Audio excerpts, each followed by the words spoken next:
नमस्कार विद्यार्थी मित्रांनो, आपले MPSC PIQ base 1 mark fix सिरीजमध्ये स्वागत आहे. आपल्याला नाही का बऱ्याच जणांनी म्हटलं होतं किंवा नेमकं PIQ ॲनालिसिस म्हणजे काय, सिलेबस काय असते आणि नोट्स कशा काढाव्या यावर नाही का आपण आज छोटासा व्हिडिओ बनवलेला आहे. नक्कीच तुमचे ते डाऊट्स क्लिअर होईल. तर बघूया आपण. Previous year question paper analysis करणं फार महत्त्वाचं असते MPSC साठी आणि या चुका बऱ्याच जण करतात आणि मी सुद्धा केलेली आहे.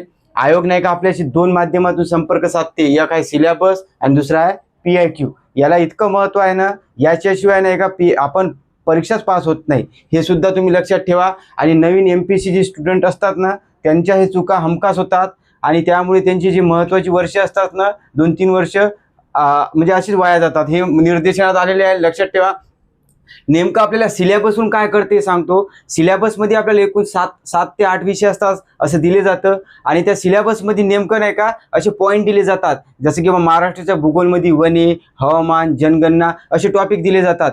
हे आपल्याला सिलेबसहून कळते की बा काय विचारलं जाते. जसं आपण महाराष्ट्राचा भूगोल ज्या आपण सिलेबसमध्ये बघतो तिथं देऊन आहे महाराष्ट्राचा भूगोल विशेषतः, भारताचा भूगोल विशेषतः महाराष्ट्राचा, म्हणजे विशेष भर कायच्यावर राहणार आहे, महाराष्ट्रावर. आणि भारत थोडक्यात थोडं 2-3 क्वेश्चन येणार आहे.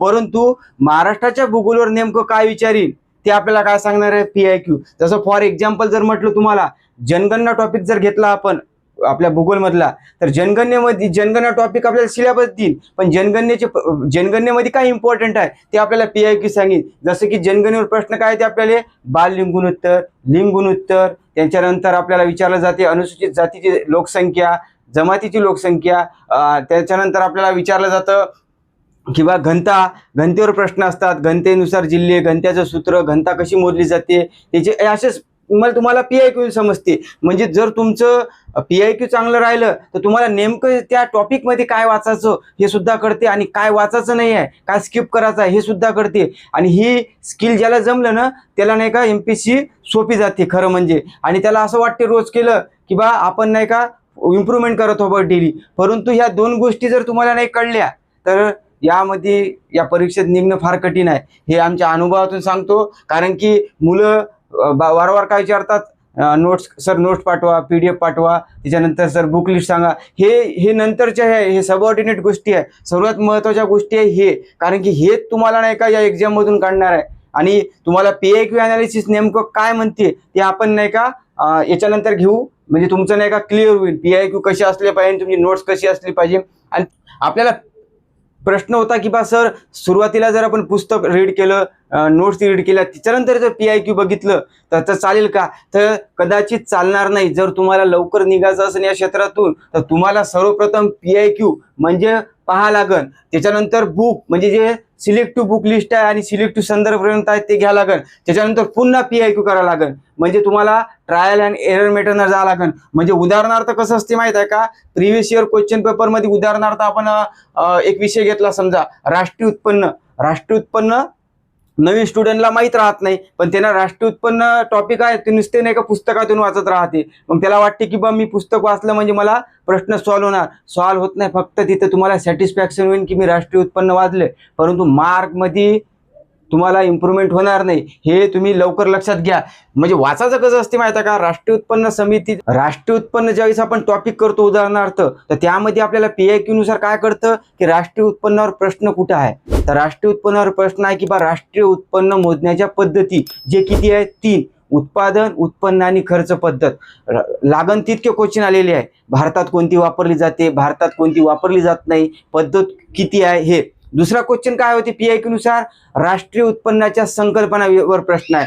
म्हणजे नेमकं काय संकल्पना कोणती आहे. मग तुम्हाला PIQ पाहिल्यावर समजते की GDP वर प्रश्न विचारला, NDP वर विचारला, GNP वर विचारला, NNP वर विचारला, GDP डिप्लेटवर क्वेश्चन आहे, हरित GDP वर क्वेश्चन आहे. म्हणजे तुम्हाला हे कशावरून कळते या PIQ वरून. आणि तुम्ही काय करता, एक्झाम ओरिएंटेड अभ्यास करता, सिलेक्टिव्ह करता. इतका बेस्ट राहते ना. तुम्ही जर एक आठवडा करून पहा, तुम्ही म्हणसाल फार चेंज झाला माझ्या अभ्यासामध्ये आणि नक्कीच तुम्हाला हेल्पफुल ठरणार. त्याच्यानंतर काय करते आपल्याला PIQ नुसार राष्ट्रीय उत्पन्न समितीवर प्रश्न आहे. म्हणजे आपण ते सिलेबस आणि PIQ तुकड्यात आपण डिस्ट्रीब्यूट करत आहे, लक्षात घ्या. म्हणजे राष्ट्रीय उत्पन्न समितीवर प्रश्न आहे. मग कसा प्रश्न आहे, मग राष्ट्रीय उत्पन्न समितीवर असा प्रश्न आहे की बा त्याचा अध्यक्ष कोण आहे, सदस्य कोण आहे, आधारभूत वर्ष कोणते होते, त्यांनी अहवाल कधी दिला, कोणत्या शिफारसी केल्या, आणि हे इतकंच विचारते. तुम्ही पाहिलं ना PIQ, तुम्हाला ते कळूनच जाते. त्याच्यानंतर काय करते, राष्ट्रीय उत्पन्न च्या अडचणी विचारल्या जाते. प्रीला नाही आहे परंतु मेन्सला दिसते तुम्हाला त्या 21,000 प्रश्नसंख्यामधून की राष्ट्रीय उत्पन्न मोजण्याच्या अडचणी किती आहे. तर मग आपण जरी मेनच्या क्वेश्चन जसे तसे तरी पाठ केले ना तर आपल्याला नक्कीच फायदा होतो. हे म्हणजे सांगायचं आहे, मी उदाहरण घेतो तुम्हाला आणखी क्लिअर होईल.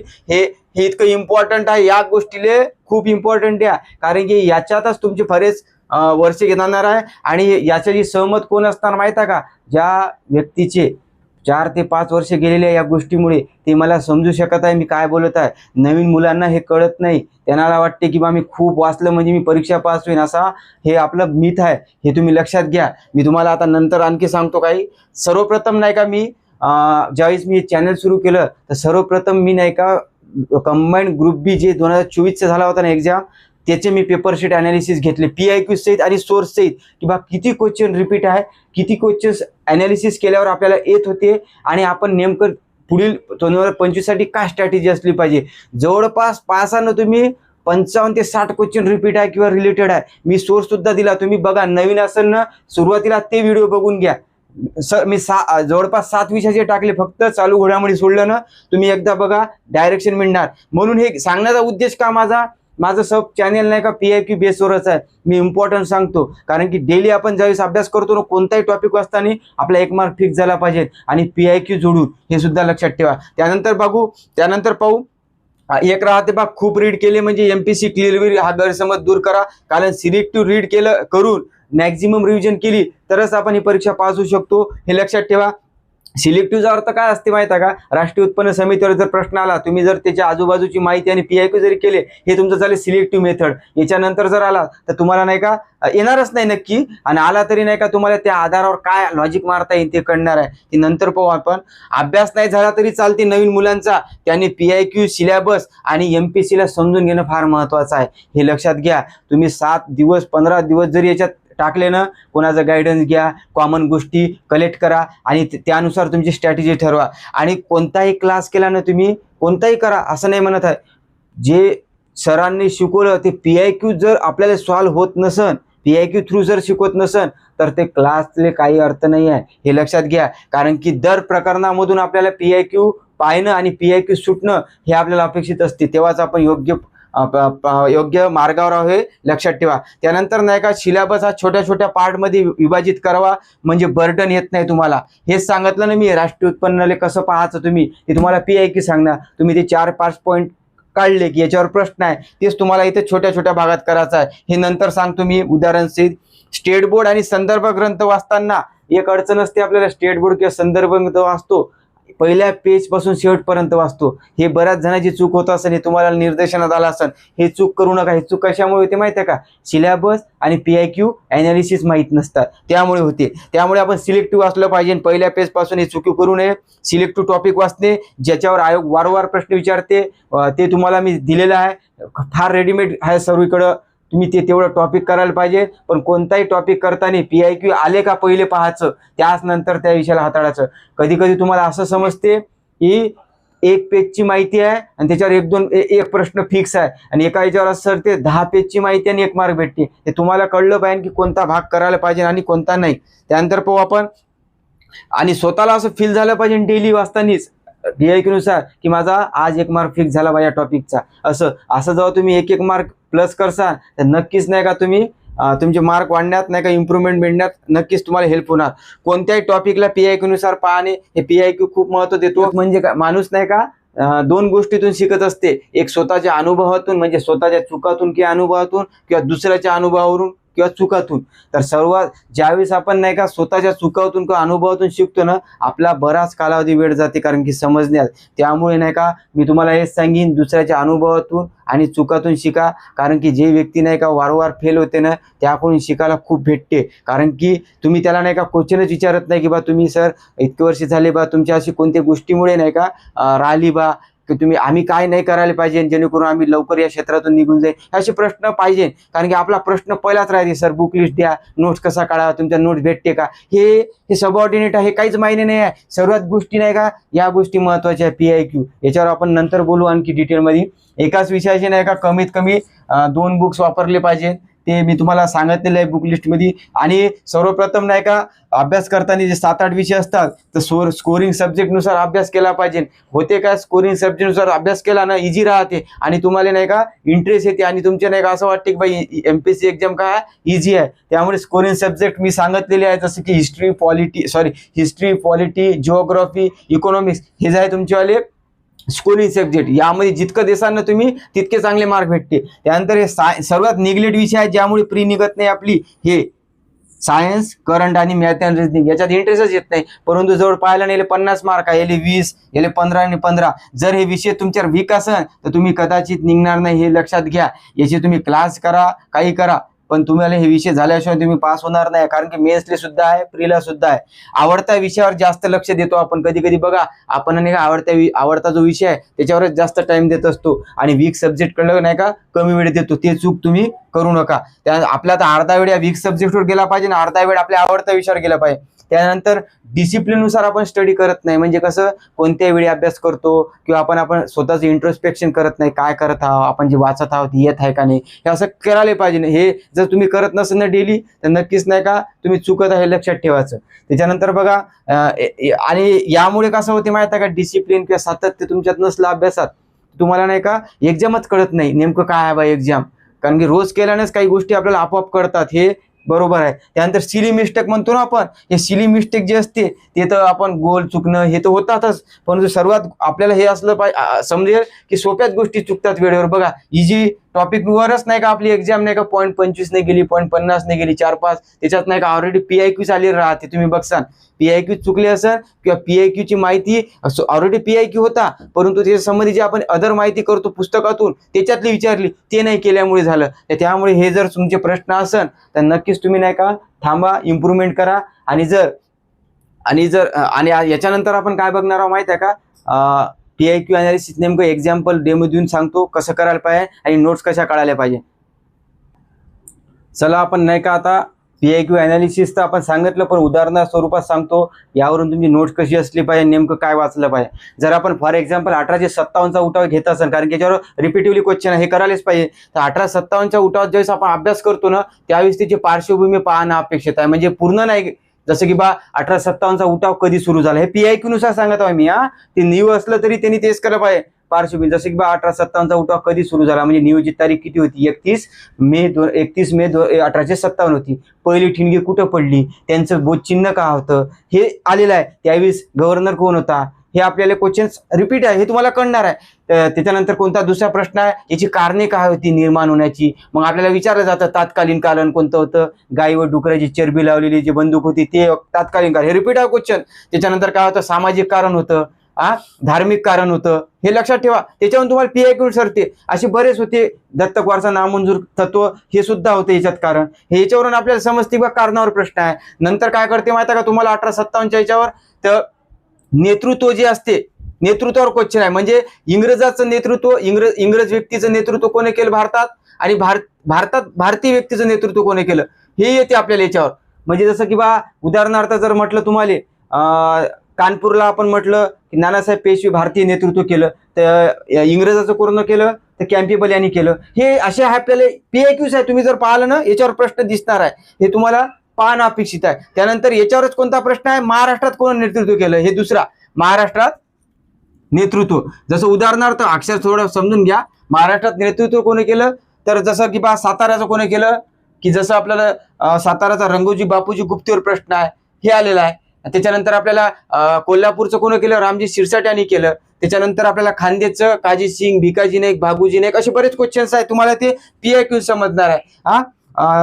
आणि त्याच्यानंतर रंगोजी बापू गुप्तेवर दुसरा प्रश्न कोणता आलता, त्यांना विश्वासघात कोणी केलता, सदाशिवराव शिंदकर यांनी केला होता. हे PIQs आहे, तुम्हाला PIQ समजणार आहे. हे पण नेतृत्वावर प्रश्न आहे. मग तुम्ही अशी जोडायला आहोत काय करता, इथं ठिकाण, इथं इंग्रज व्यक्ती नेतृत्व, इथं भारतीय व्यक्ती, इथं महाराष्ट्राचं अलग करून ठेवलं चालते. त्याच्यानंतरचा क्वेश्चन 1857 कायच्यावर आहे माहिती आहे का, विधाने, म्हणजे 1857 बद्दल विधाने मते कोण म्हटली. जसं की 1857 हे स्वतंत्र समर आहे 1857चा उठाव हा राष्ट्रीय उत्थान आहे, बेंजामिन डिझराएल यांनी म्हटलं होतं. 1857चा उठाव हा धार्मिक संघर्ष आहे, अशी विधाने म्हटली. जर तुम्ही हे PIQ नुसार जरी अशी लिहिले आणि पाठ केले ना, पाठ म्हणतो कारण हे 7-8 गोष्टी तुम्हाला PIQ सांगणार आहे. ते 7-8 जर PIQ राहिलं तर तुम्हाला नेमका जर वेगळाही प्रश्न विचारला ना कोणाचा, तुम्ही हे काढू शकता की बा बेंजामिन डिझरायलीनं हे मत म्हटलं नाही बा, बरोबर आहे, सावरकरनं हे मत म्हटलं नाही. हे एवढं पॉवरफुल होते, बघ पाठ असणं अपेक्षित आहे. तुम्ही PIQ बघितल्यावर नक्कीच तुम्हाला कळणार आहे. त्याच्यानंतर काय विचारते माहिती आहे का, इंग्रजाला नाही का सहाय्य करणारे संस्थान कोणती, त्यानंतर इंग्रजाच्या विरोधातील संस्थान कोणती ज्याला इंग्रजांनी मदत केली नाही. त्यानंतर 1857च्या ग्रंथावर आहे की ग्रंथ कोणी लिहिला, जसं 1857चा द ग्रेट रिबिलियन अशोक मेहताने लिहिलं, सावरकरनं 1857चा स्वातंत्र्य समर, सरसैयद अहमद खाननं द कॉजेस ऑफ इंडियन म्युनिटी, हे सर्व PIQ आहे.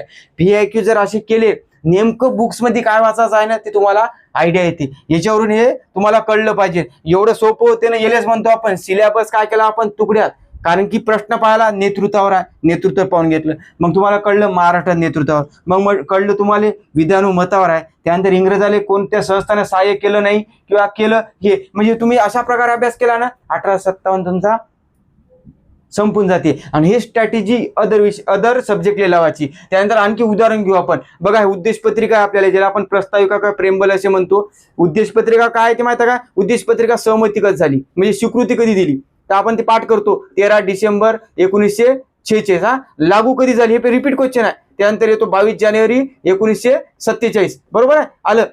उद्देश पत्रिका कुठून घेतली, अमेरिकाकडून, आम्ही भारताचे लोक. त्यानंतर उद्देश पत्रिकात नाही का उद्देश पत्रिकात नाही का 3 खटली आहे.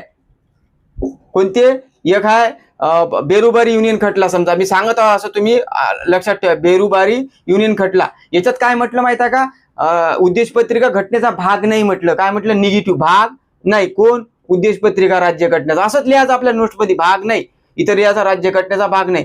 आणि याच्यात आणखी एक शब्द म्हटला होता, ते प्रश्न आला नाही की बा एक जर आपल्याला नाही का काही संदिग्ध अर्थ लावायचा असेल कलमाचा किंवा काही गोष्टीचा, तर उद्देश पत्रिकाचा आपण नाही का आधार घेऊ शकतो असं म्हटलं होतं. हे दुसरं म्हटलं होतं याच्यात. त्याच्यानंतर केशवानंद भारती खटला 1973चा 24 एप्रिल, यामध्ये काय म्हटलं, राज्य घटनेचा भाग आहे म्हटलं, भाग आहे, हे शब्द लक्षात ठेवा. आणि केशवानंद भारती खटल्यातच म्हटलं होतं की बा उद्देश पत्रिकेत घटना दुरुस्ती करता येते किंवा नाही, तर याच खटल्यात म्हटलं होतं तर करता येते म्हणून. फक्त अट होती घटनेच्या मूलभूत संरचनेला धक्का न लावता. आणि आयोगाने हेच विचारलं की घटनेचं मूलभूत स्ट्रक्चर, ज्याला बेसिक स्ट्रक्चर म्हणतो ना, कोणत्या खटल्यात मांडलं, हेच होता केशवानंद भारती खटला. तिसरा खटला LIC खटला, जे 1985 आहे. तर यामध्ये काय म्हटलं होतं, अविभाज्य भाग म्हटलं होतं. राज्य घटना हा उद्देश पत्रिका राज्य घटनेचा अविभाज्य भाग आहे. मग इथं भाग नाही, इथं भाग आहे, इथं अविभाज्य शब्द येते. याच्यातच आयोगाने काय केलं, उलट करते. इथं काय करते, भाग नाही, इथं भाग आहे, इथं अविभाज्य भाग आहे, असं तेच काय करते आयोग, रिपीट करते. हे तुम्ही लक्षात आले पाहिजे, हे ट्रॅप आहे. त्यानंतर विचारते, आणि त्यानंतर आपल्याला विचारलं होतं आयोगाने की बा उद्देश पत्रिका एकदाच घटना दुरुस्ती झाली, ती आहे 82 घटना दुरुस्ती 1976. हे लक्षातच पाहिजे. यानुसार 3 शब्द ऍड केले, समाजवादी, धर्मनिरपेक्षता आणि एकात्मता किंवा अखंडता, इंटिग्रिटी म्हणतो. हे 3 शब्द या वावरावर प्रश्न आहे. आणि ही घटना दुरुस्ती लागू झाली याच्यावर सुद्धा प्रश्न आहे. तुम्ही पाहिला 3 जानेवारी 1977 लक्षात ठेवा. हे येत नाही बऱ्याच जणाला, 3 जानेवारी 1977 याच्यावर आहे. त्यानंतर प्रश्न कसा आहे माहिती आहे का याच्यावर, ते जे आपण उद्देश पत्रिका वाचतो, आम्ही भारताचे लोक, भारताचे एक सार्वभौम समाजवादी धर्मनिरपेक्ष लोकशाही गणराज्य गणराज्य, असं या क्रमावर आहे. सार्वभौम समाजवादी धर्मनिरपेक्ष लोकशाही गणराज्य असा क्रम विचारते तुम्हाला PIQ. त्यानंतर आणखी क्रम विचारलाय, न्याय, स्वातंत्र्य, समता, बंधुता, असा क्रम लावा. म्हणजे पहिले काय येते हे सुद्धा आलेलं आहे. त्यानंतर नाही का एक ते आपण म्हणतो ना शेवटी 26 नोव्हेंबर 1949 रोजी हे संविधान आपण अंगीकृत करतो, ह्याच्यावर सुद्धा प्रश्न आहे, कधी अंगीकारलं म्हणून. त्यानंतर चौथा काय, यांच्या संबंधी जे विधाने म्हटली आहे ते, तर विधाने बघा मी फक्त तोंडी सांगतो की यांना घटनेचे ओळखपत्र कोण म्हटलं, तर पालखीवाल्यांना म्हटलं. राजकीय कुंडली कोण म्हटलं, की मुझे कीवर्ड घ्यायची त्याच्यातून. त्याच्यानंतर म्हटलं घटनेचा आत्मा म्हटलं, किंवा घटनेची गुरुकिल्ली म्हटलं, ते होतं घटनेची गुरुकिल्ली कोण म्हटलं, ठाकूर भार्गवदास यांनी म्हटलं. असे बरेच क्वेश्चन आहे की तुम्हाला नाही का PIQ नुसारच निघते. फक्त अट आहे की तुम्हाला काय येत आहे काय नाही. म्हणजे मी उद्देश पत्रिकेवर तुम्हाला इतकं सांगितलं, यावरून नाही का मी तुम्हाला नाही का या उद्देश पत्रिकावरून 1857 आणि राष्ट्रीय उत्पन्न समितीवरून नेमकं तुम्ही काय केलं पाहिजे हे सांगितलेलं आहे. कारण की हे इम्पॉर्टंट टॉपिक आहे, पूर्ण PIQ आहे. आणि हे जर तुम्ही या पद्धतीने गेले ना, तुम्हाला जास्त वेळा नाही का रिव्हिजन करावं लागत नाही. जसं म्हणतो ना, खूप वाचलं मला लक्षात नाही, हे होणार नाही. इतके पाठ होईल नाही आहे ना, नेमकाच तुम्ही नाही का तुम्ही 7 दिवस करून पहा, 7 दिवस नक्की करून पहा, तुम्हाला नाही का इम्प्रूव्हमेंट दिसणार. कारण की कधी कधी नाही का रिव्हिजन नाही झाली ना त्याच्यावर तरी सुद्धा आठवण राहते. हे मी त्याच्यावर किती दिवस झाले रिव्हिजन नाही झाली, मोठेपणा नाही सांगत, परंतु लक्षात राहते. ही बेस्ट मेथड आहे. कारण की खूप चुकातून मी नाही का हे मी जेवढ्या गोष्टी सांगितल्या हे माझ्या चुकातून सांगितलेले आहे मी. कारण की मी स्वतः केलेले आहे, अनुभवले आहे. फक्त माझा हेच उद्देश आहे की बा जे न्यू MPSC ॲस्पिरंट असते त्यांना नाही का सुरुवातीला नाही का जे मौल्यवान वेळ राहते ना ते नुसता PIQ आणि सिलेबस हे न कळल्यामुळे जाऊ नये. कारण की सुरुवातीलाच नाही का त्यांना मुलींना किंवा जे ग्रामीण भागातले विद्यार्थी असताना यांना नाही का वेळ भेटत नाही. आणि त्यामध्ये जर 3-4 वर्ष तुमच्या या पद्धतीने जात असेल तर नक्कीच रिझल्ट येत नाही. पुढे डिप्रेशन येते. मग आपल्याला हा क्षेत्र सोडून दुसरीकडे जावे लागते. म्हणून हे नक्कीच नाही का याच्यावर फोकस करा. हा व्हिडिओ नक्की 1-2 ते 2 वेळा पहा. तुम्हाला तुमचे काही डाऊट असेल तेच नक्कीच कमेंट बॉक्समध्ये करा. मी इतकं सांगण्याचा प्रयत्न केला आहे. तरी जर तुम्हाला आजचा हे व्हिडिओ आवडला असेल तर नक्कीच नाही का लाईक करा, कमेंट करा, शेअर करा. धन्यवाद.